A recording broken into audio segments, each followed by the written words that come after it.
Basics of Architectural Style, Section Gray by Grant Quasabart. Spanish Colonial Revival Style. The Spanish Colonial Revival style is a United States architectural stylist movement arising in the early 20th century based on the Spanish colonial architecture of the Spanish colonization of the Americas. There are 9 architectural elements of the Spanish Revival style.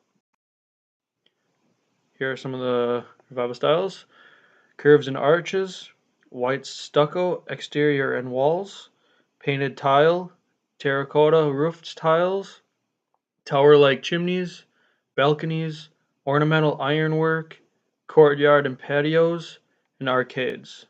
And each one of these pictures is a picture of the list of the 9 elements right there.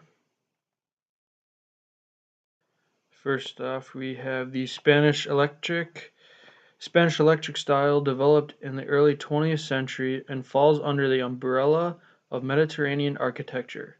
Spanish, African, Latin American, and Native American influences combined have provided a diverse and rich palette on which the style is built. Split level is a style of a house in which the floor levels are staggered. There are typically 2 short sets of stairs, one running upward to a building level and one going downward toward a basement area. A side split is where the split level is visible from the front elevation of the home. A back split is where the split level is only visible from the side elevation. The split level has 2 or 3 short sets of stairs and 3 or 4 levels. A split entry has 2 short sets of stairs, usually 5 or 6 steps per stairway, and is 1 level improvement with a basement.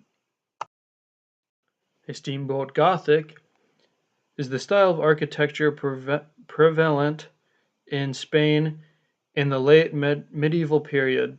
The Gothic style started in Spain as a result of Central European influence in the 12th century, when late Romance alternate with few expressions of pure Gothic architecture.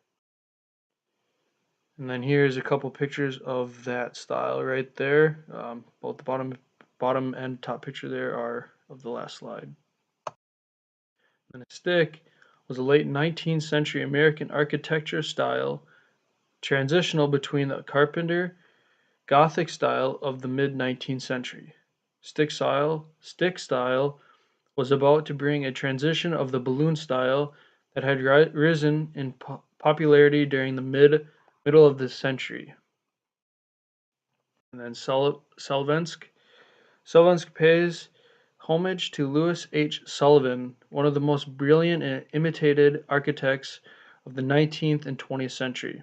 Solvensk design features include multi-story buildings, usually commercial, buildings situated in urban settings, such as downstairs or neighborhood commercial strips, buildings situated on narrow and deep lots, often with rear alley service exterior walls, especially those facing the street, embellished with intricate ornament placed at door surroundings and other easily viewed locations, ornamentation based on image from nature, rejecting classical references, and steel frame construction with brick and terracotta.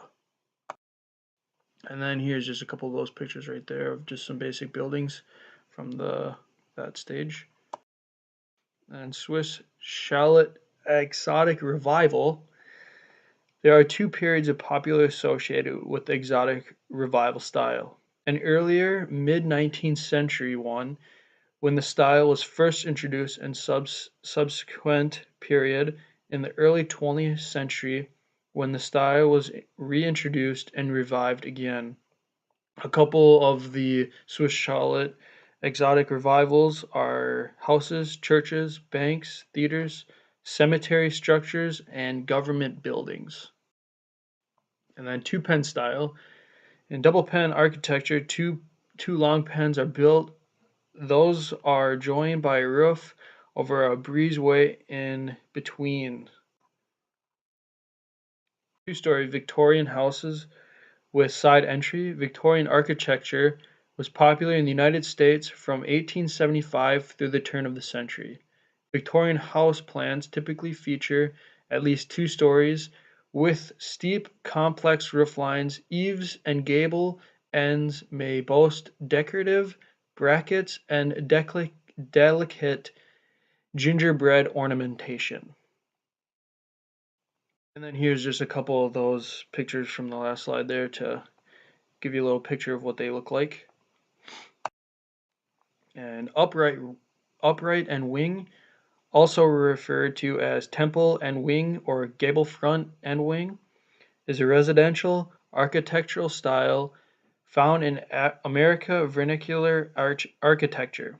It was popular from the mid to late 19th century and is typified by a gable end upright section, usually 2 stories, and 1 story or wing section. And here's a picture of the upright wing. There you got the bottom picture has one on the right, and then the top one has two wings right there, left and right. Vernacular.